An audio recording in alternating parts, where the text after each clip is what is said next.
If you haven't heard about Anchor by Spotify, it's the easiest way to make a podcast with everything that you need all in one place. Let me explain. Anchor has tools that allow you to record and edit your podcast right from your phone or computer. When hosting on Anchor, you can distribute your podcast on any listening platform like Spotify, Apple Podcast, and many, many more. It's everything that you need to make a podcast all in one place. And best of all, Anchor is totally free. Download the Anchor app today or go to anchor.fm to get started.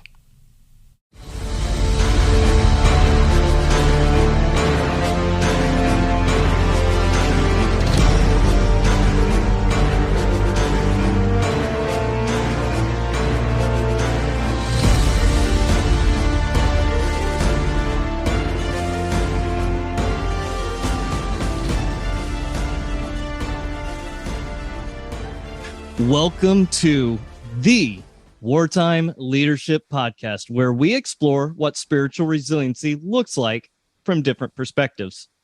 We too often focus on the physical, emotional, and social areas of resiliency, but we often neglect the spiritual pillar. This looks different for everyone. We will be exploring what spiritual resiliency looks like in the lives of our guests, who are people from all different walks of life. Today's episode is sponsored by Success Draft, where we help you transform your dreams into drafted plans. Head over to successdraft.com to get started on your future today.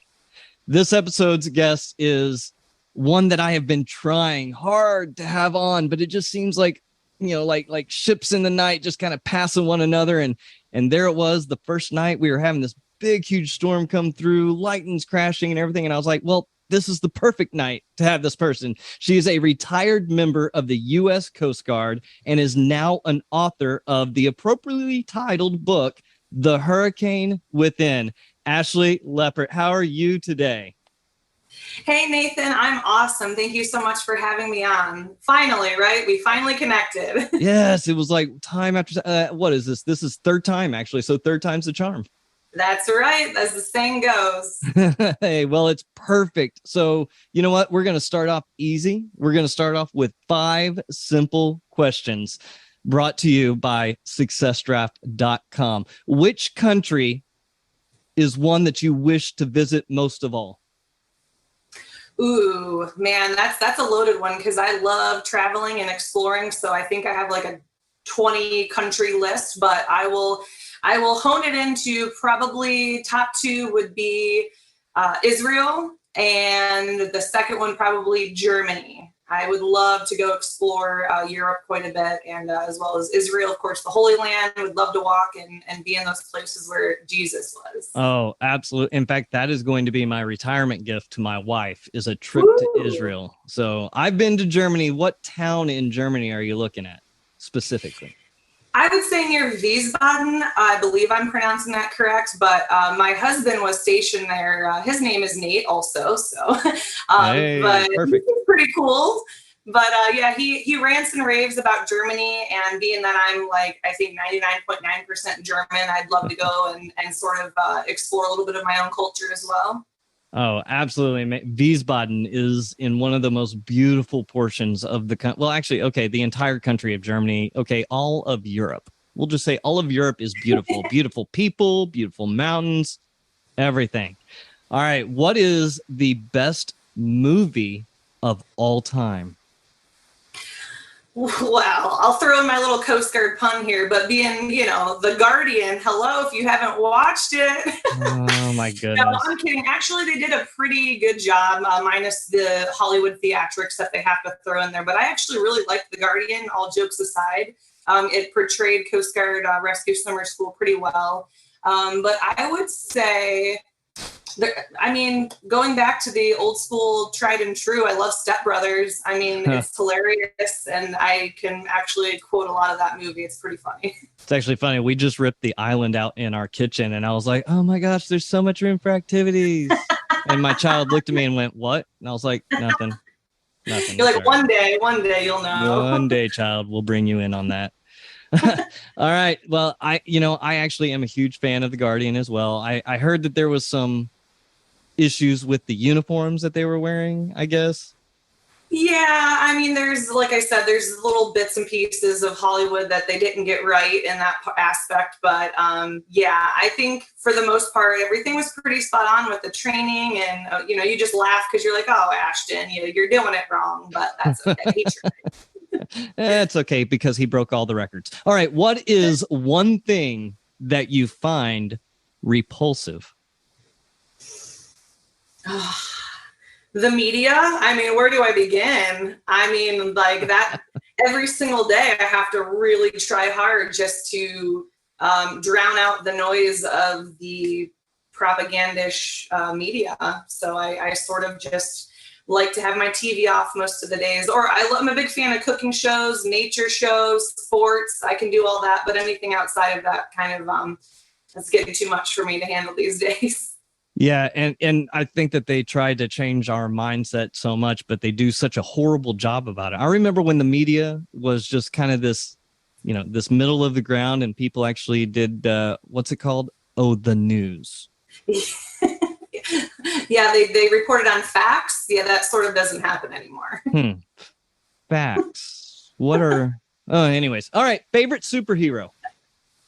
Ooh, oh man. Wonder Woman, I suppose. That's sort of a tough one, but I feel like, being a female that has gotten to do some pretty awesome things that I would say in my lifetime, I would say that I would resonate quite a bit with Wonder Woman. She's pretty baller. I like her. Now I'm going to go appropriate. Yes, I would say that is an appropriate choice for you. All right. What is the hidden? Actually, how about this? What is a hidden talent that you have that not very many people know about?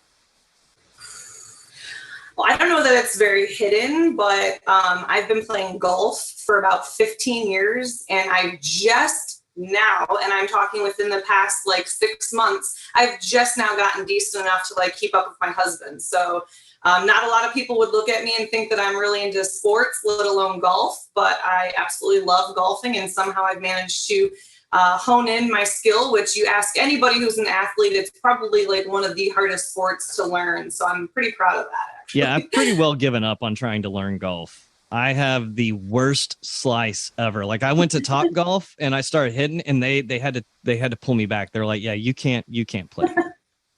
You're a danger to those around you. Very much so. There was definitely a sense of life passing before people's eyes in the form of a Spalding ball. Just all right, Ashlee. Hey, you just did the 5 questions. These were the easy ones. Super simple, not hard at all. Tell us about you. Give us your background, kind of joining the Coast Guard, where you came from in joining that. Just take us down memory lane. Sure. Well, I'm pretty average. So I grew up in the suburbs of Detroit, Michigan, middle class home, hardworking father, stay-at-home mother. Pretty typical childhood. I had one older sister, so we did a lot of playing outside, riding bikes, that typical thing. Pretty much an average student, didn't excel much with academics, but I really found myself enjoying sports and just kind of playing roller hockey and just being one of the guys. I was very, I guess, tomboyish is the term. Once I graduated high school, I found myself sort of a little confused as what my next move was going to be. So I decided to join the Coast Guard after being on the swim team for many years. I loved the water. I had a couple buddies of mine who joined the Coast Guard. So it sort of just seemed appropriate. And I thought, well, I'll sign up for the 4 years, stay on the beaches somewhere in the United States, and be able to have schooling afterwards. And 4 years turned into 14 before medically retiring. I really enjoyed my career. I was an avionics electrical technician. That's a mouthful, but basically what that's deduced down to is, as far as navigations and communications, I was in charge of maintaining, inspecting, and all of those components for the aircraft, as well as it sort of was a twofold job. So I would stand 24-hour shifts, and I would be there and fly out with a pilot, a co-pilot, and a rescue swimmer to do various search and rescue missions. So that was pretty much what entailed my military career. A little bit about me personally is I love sports. I love reading books. We just got a new puppy the other day. Her name is Penny, and I love being home and just spending time with her. And gardening. I love my garden and my plants. And I joke with my husband because we're not going to have any children. So I think that it's appropriate that I can bring home a new plant every couple weeks. And when he gives me the look, I still remind him that it's cheaper than a child. So that's the running joke of our house. A plant is cheaper than a child. Well, that is very true. And he has nothing to say. So it's kind of a perfect rebuttal. Now, wait, what kind of puppy did you get, though? So she is a lab mix. I'll back up a little bit. My first dog, Mandy, she was my best friend on the entire planet. She was a black lab, and I had her for 11 years, and she just passed away last year. And it was quite devastating. So, and my husband and I lost his dog, Sunny, and she was 12. So we've kind of been dealing with this quiet house syndrome, empty nest, whatever you want to call it, for about a year now, just healing and sort of getting comfortable, with going through the motions of grieving. And finally, the last couple of months, we've been like, all right, we're so ready for a dog. And we've been praying about it. And we saw this little sweet lab mix, and we ended up getting her. And she's just the sweetest thing. Yes. And I don't think people who don't have animals don't realize the attachment that you connect with. I was going to say, my dog, anybody that knows me knows that I was like the psycho dog mother, like if someone was going to invite me to their house, they just pretty much assumed that I was going to have her with me. That was kind of like it. But she was so spoiled, and she traveled more places in this country than most humans did. So I know that I gave her a good life, and I'm ready to extend that to another family member now. Yeah. Well, it's actually funny that you say that. We actually are just picking up a new puppy. You can't see her. I wish you could. Yes. She's a little Morkie. So cute. Super excited. We have a boy Morkie, and my wife's like, no, I want a girl Morkie too. So now we're going to have 3 total dogs. We got Hershey, who's a huge dog, and then we got these 2 little bitty. I'm like, okay, whatever. But isn't the chaos calming at times, though? It's like, I love the chaos of my house. You're the dogs, you're the kids, you're the wife. Well, like our dog, like I love it whenever I come home, because that dog, like he doesn't like me any portion of the day except when I come home.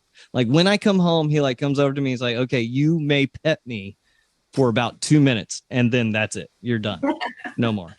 So, all right. Hey, so now what are you doing? You retired from the Coast Guard, and now you are on a new adventure. What are you doing now? Yeah, so I published my memoir. So I wrote a book just after medically retiring. I wrote a book called The Hurricane Within. So it's sort of been my passion project to really just be vulnerable and share the good, the bad, and the ugly of my own life, so that I can foster and facilitate an environment for others to feel comfortable talking about their stuff too. So since I published it, I travel quite a bit doing inspirational speaking events. I do different book signings. And what I had found is that a lot of people really wanted to have sort of deep personal conversations after I get done speaking. And I found myself really wanting to give that to them, but realizing it was not the appropriate time to do so. So it sort of sparked my passion to complete my degree. It's a bachelor's degree in interdisciplinary studies, focusing on crisis counseling. So my goal, hopefully within the next 6 months after I graduate, is to really develop a program to where I can be either a counselor or a therapist, or do small group coaching, and just really give those people who want to open up with me and share their own personal traumatic experiences and foster some healing there with them. So that's sort of been my project now, and just have to get through the hurdle of going to school. Yeah, and in fact, you spent all this week, or are spending this week, doing final papers. Yes, yeah. So thank you for taking the time to actually sit down and talk with us, to invest into us. I think that is absolutely amazing, where you tie the two together, speaking engagements with being able to interact with people on that side of it as well, having the education to be able to know where to direct people. I think that's a beautiful idea. Thank you. Well, I will say that this is a welcome break from schoolwork, so thank you for having me on. And also, I feel like I had a lot of the life experience to give people advice, but I really wanted to add that element of clinical therapies where I can say, hey, I've read about this option, you know, would you want to go through maybe this cognitive behavioral therapy, or just any type of, you know, something that I've learned that I can actually help implement with other people. I'm just on a passion to help others. Well, and Ashlee, a lot of people look at you as a hero. And I think that whenever they saw this book, I think that they were assuming it was going to be all about that hurricane and the experience that you had with that. Because, I mean, you got called to the Capitol. Like, you actually you were invited by President Trump to the State of the Union. I remember watching it and seeing you stand up. What was that experience like to look at it from that perspective? Honestly, it was the biggest blessing of my life, as you can imagine. I just happened to be in the right place at the right time. And I really, truly believe that God uses ordinary people like you and I to do extraordinary things. And I just happened to be what he used that day. And I was on backup. So backing up to the hurricane real quick, talking about it, we make our schedules like a month in advance, as you know, for duty schedules and all that. So I had known that I was on this backup crew this day for many weeks. And I had heard little rumblings of a hurricane coming in, but I think we all were very acutely aware of what we were going to deal with that day. So at 3 a.m, I got the call and I just went out and I did my job. I really did not think much of it. It was terrifying at times. It was overwhelming at times, but we were so cohesive in the fact that we all went out, we did the job, we did it safely, and we came home. So the fact that there was anything more was really mind-blowing to me. I didn't expect awards. I didn't expect a call from the White House being invited. And so I knew that I was going to take that opportunity and that blessing and really use that as a little bit of a platform so that I could be here, you know, today talking with you or sharing my book. But going back to the whole experience of the State of the Union, it was truly remarkable. And I feel like it was sort of, I kind of was like floating through a dream a little bit. I kind of just went through the motions and not really knowing what to expect. And not to mention, I did not know that he was going to speak about me in his speech. I thought I was going to be just there as a guest, maybe sit in the back row somewhere in the peanut gallery. I didn't know. So I didn't realize until the second lady, Mrs. Pence, told me, I'm sitting next to you. And I thought, okay, wait a minute. If I'm sitting next to the second lady, you know, I kind of at that moment like thought, wow, is this a bigger deal than I had anticipated? So it was just phenomenal. And it was very important to me to not make it about myself, because as a crew, you know, there's not one person doing the job. So anytime I spoke with anybody, it was really important for me to recognize my teammates and my air crews and the operations center and the maintenance crews and everything, because we all made it happen.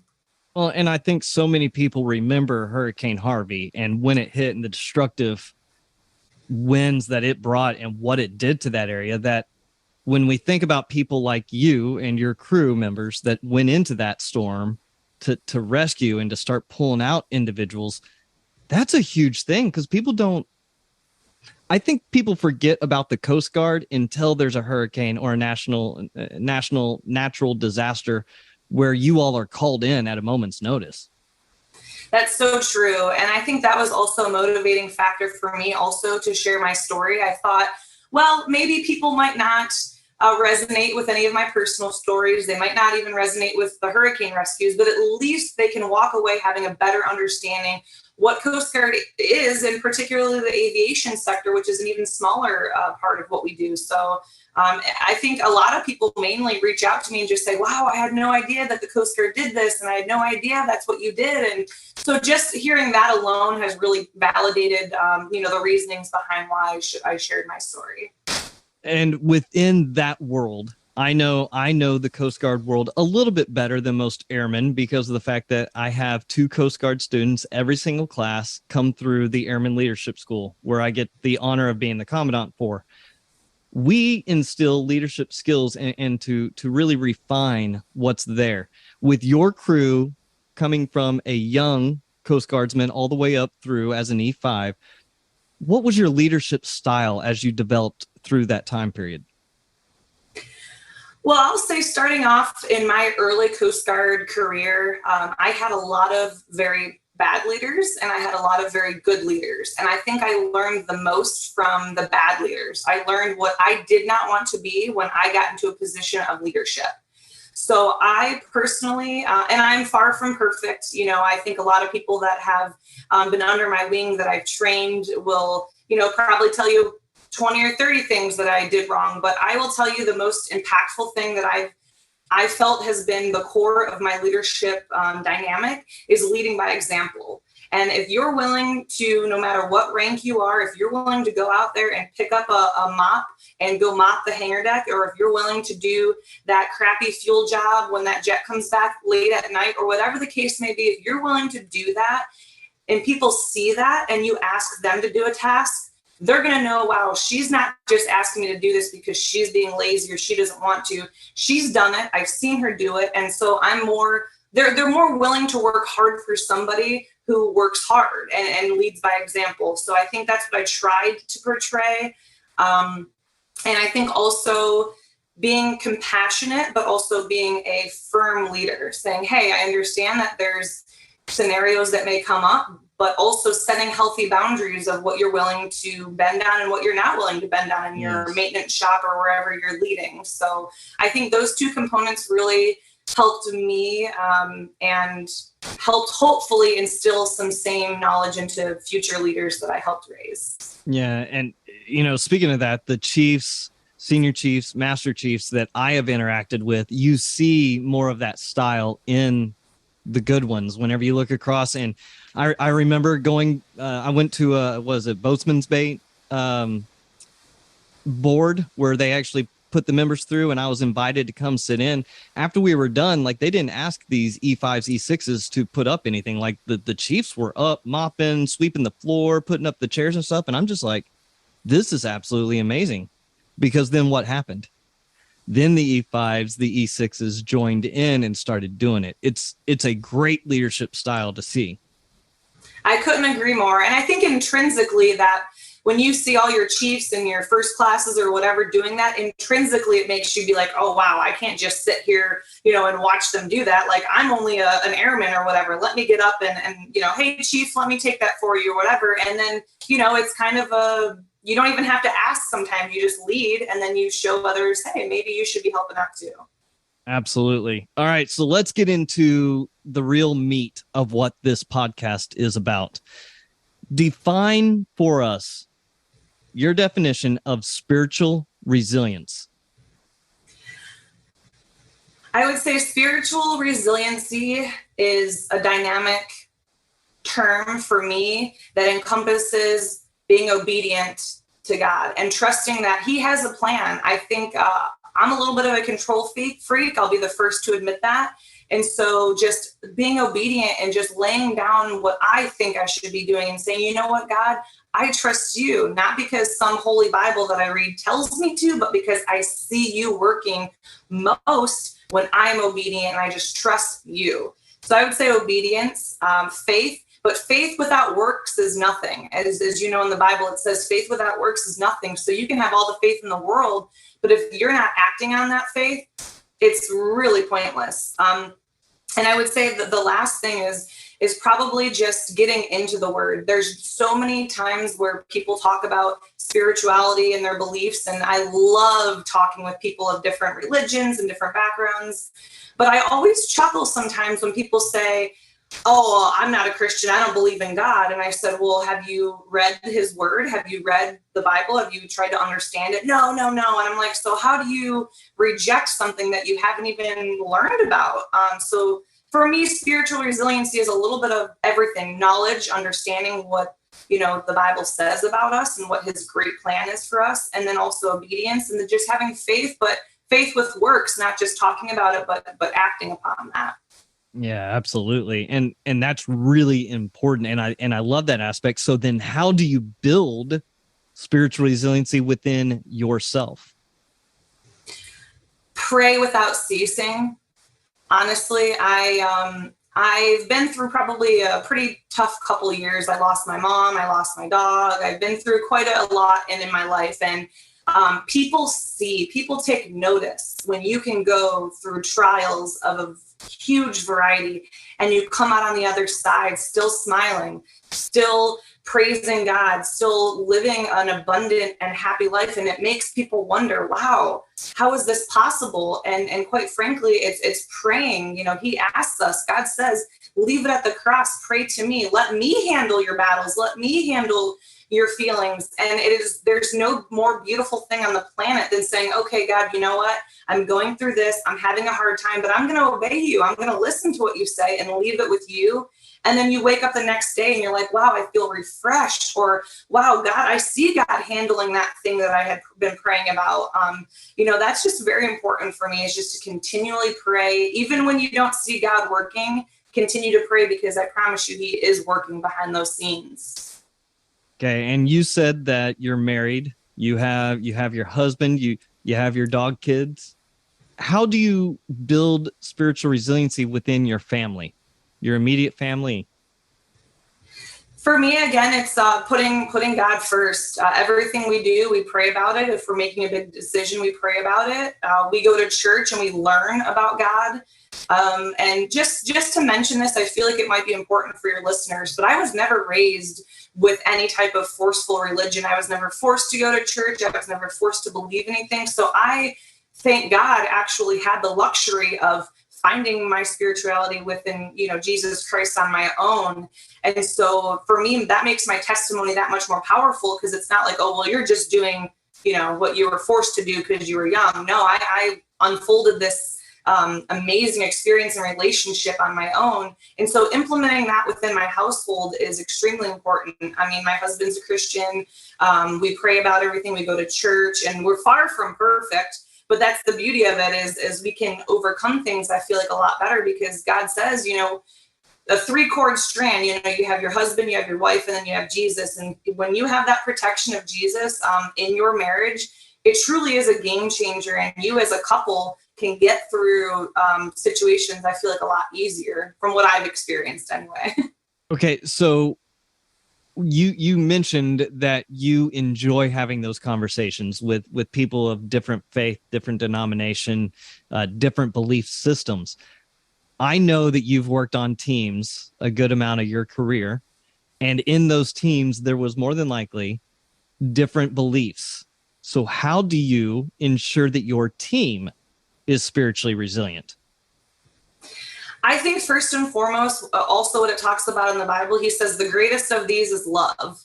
I think coming to somebody with a loving personality and a loving perspective that's non-judgmental. I mean, think about it, Nathan. Have you ever converted to something or changed your beliefs because someone was screaming at you or telling you you're wrong or trying to forcefully convince you of their opinion? No, for me, no. Hopefully the same for you. Well, I did change one thing. I now put the laundry into the hamper and not on the floor because my wife yelled at me. So in that sense, hey, yes. I'm on team wife for this one. But in the spirituality or in the other type of beliefs in the core value, no. The yelling did absolutely nothing. It's about love. And here's the other thing that people forget is we're not called to convert people. We're supposed to share the truth and plant that seed and let God take care of it. I think sometimes Christians, or I guess any type of religion, really, they just want to force and force and force. It's like, hey, no, if you want to ask me questions, I'll answer that. And I'm going to share it with you in love. And I'm going to hear what you have to say with love as well. And just agreeing to disagree or offering, suggestions on different books to read or scripture or whatever. But I think having love and respect, you cannot go wrong, because people will be more susceptible to listening to you if you come to them with love and not of condemnation or any type of anger. I think that's really key. Well, and it's the relationship. It's the sense of relationship that builds that. If you don't have a relationship with someone, even if it's, our connection has been approximately 30 minutes now. that we've been talking.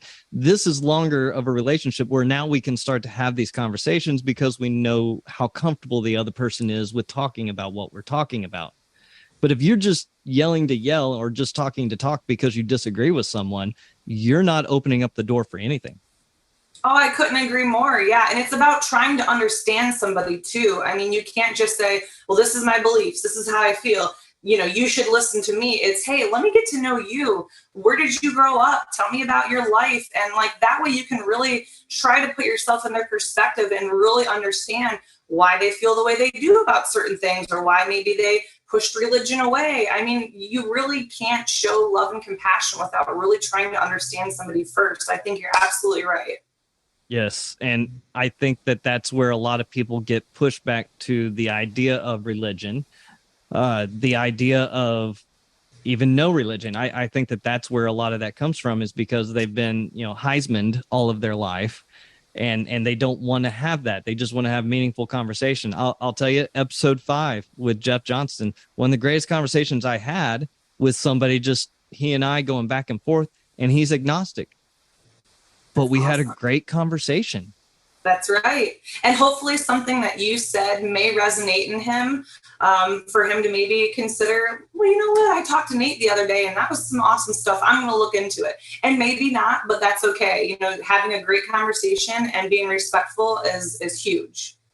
Absolutely. So give us, going a little bit deeper, let's put some legs to this conversation.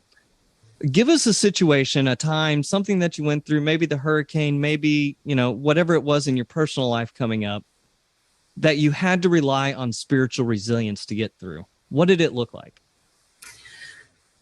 There's actually quite a few stories, honestly, which is why I decided to write my book.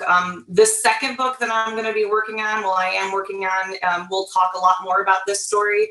But I'll just back up to 2019. I'm medically retiring. I had some of the highest moments of my life, the State of the Union, amazing rescues where we saved human beings and they're alive on the planet. So I went through all these highs, but also at the same time, I'm getting diagnosed with a terrifying medical ailment, which ultimately ended my career. So I was kind of all over the place, didn't know what I was going to do.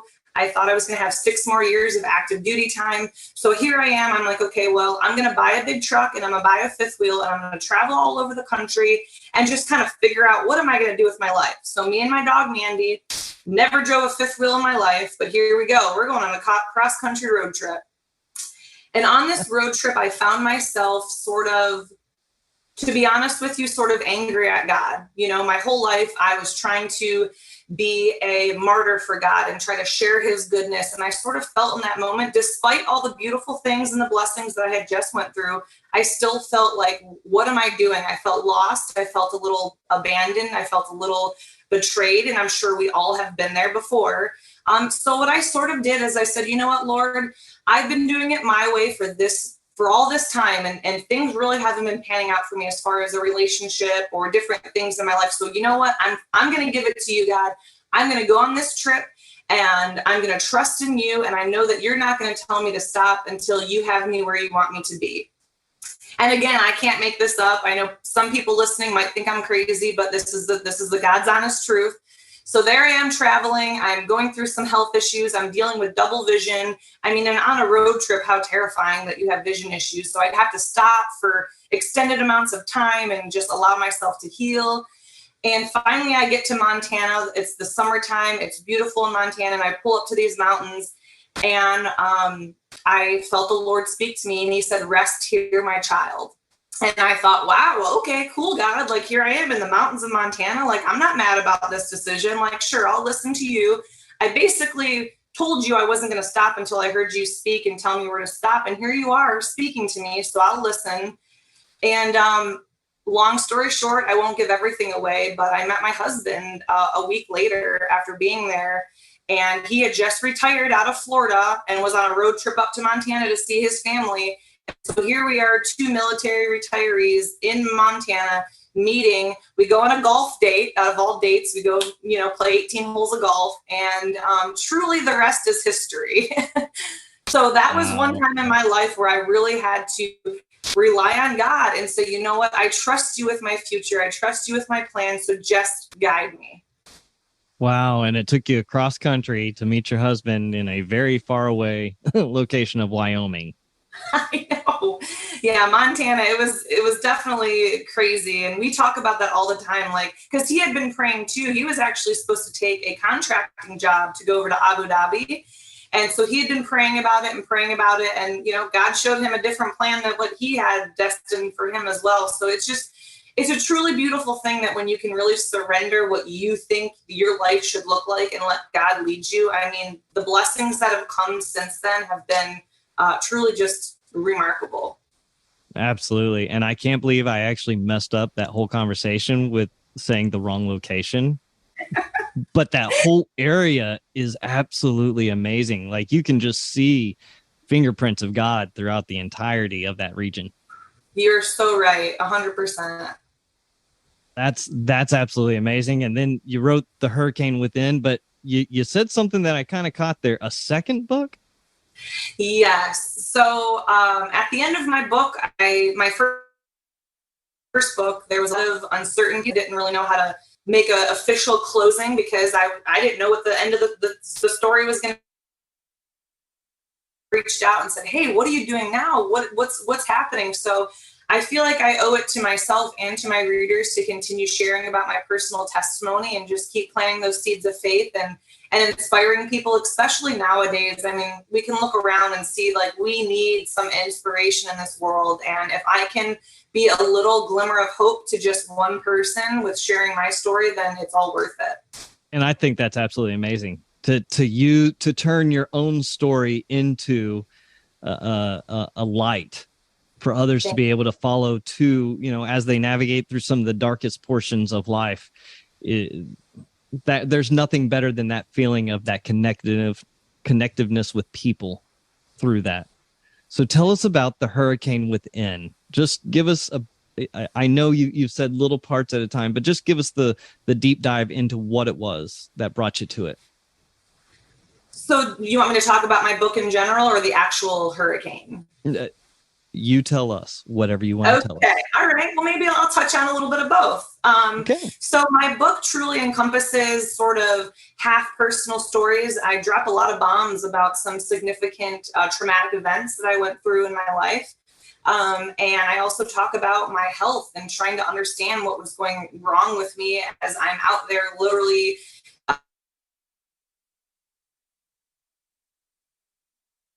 in the middle of a hurricane, trying to get on within me, literally, of just not really dealing with my trauma appropriately, and also trying to figure out this health ailment that, you know, some days I would feel amazing, and then 2 days later I would feel like, you know, I could barely get out of bed. There was just all these weird things happening to me. So I really just wanted to be completely vulnerable and completely raw with my readers, and so that they could take away at least one part that they maybe resonated with, like, wow, she went through the same thing I did, and she was able to get through it. And I really just want to instill that hope for the future for people. So I kind of I touch on a lot of different things.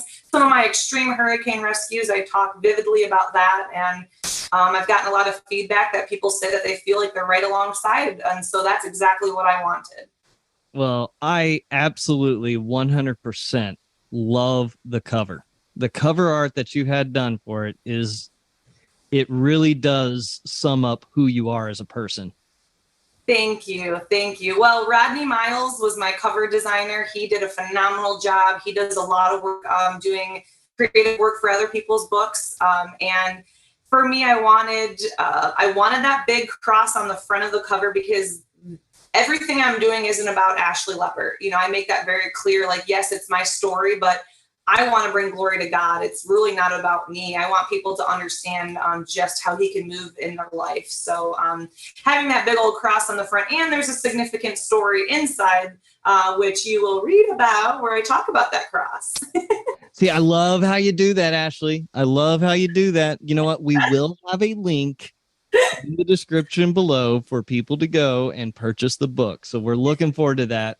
I'm looking forward to actually reading through the entirety of the book, just reading little snippets of what other people have posted about it. Ashlee and I talked about this beforehand.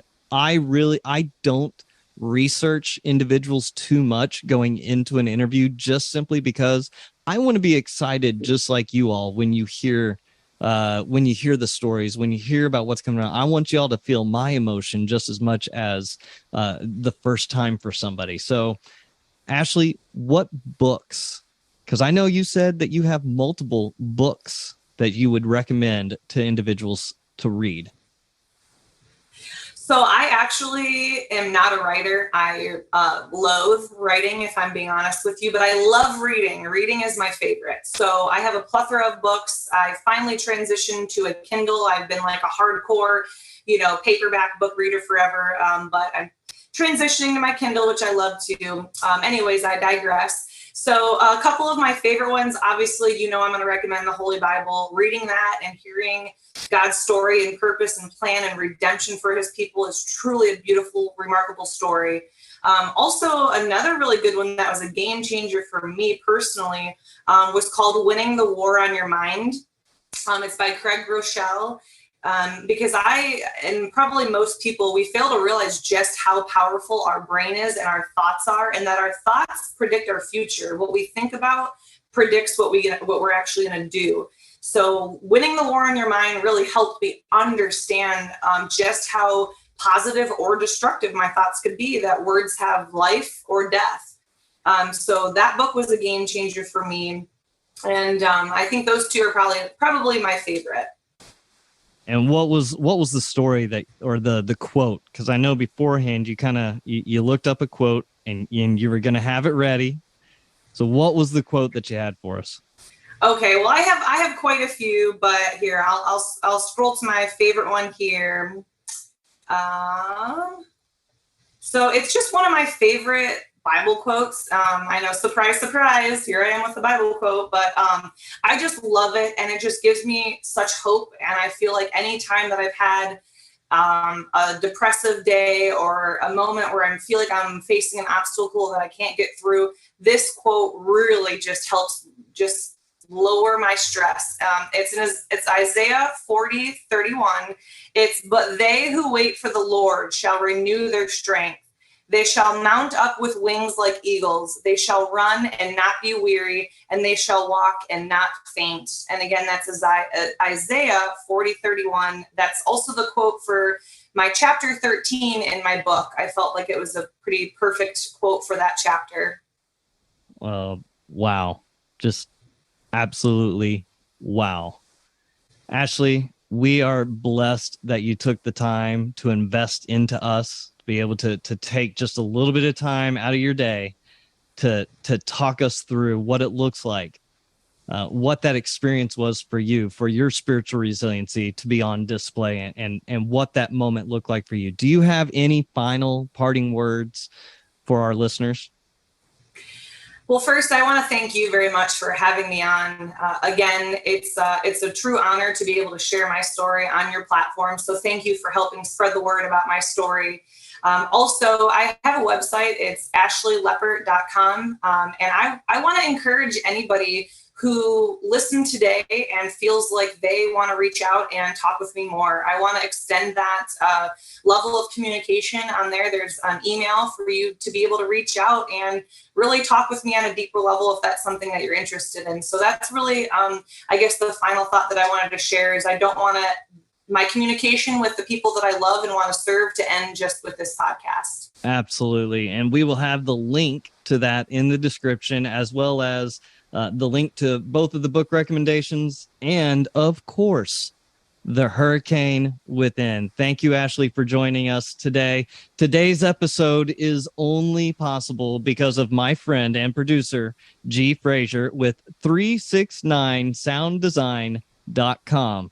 Jeff, I say it over and over and over again, only because of how true it is, because you're truly a really great friend who has helped me out in an area where I am not great. And as the second half of this show, you are absolutely the most important one.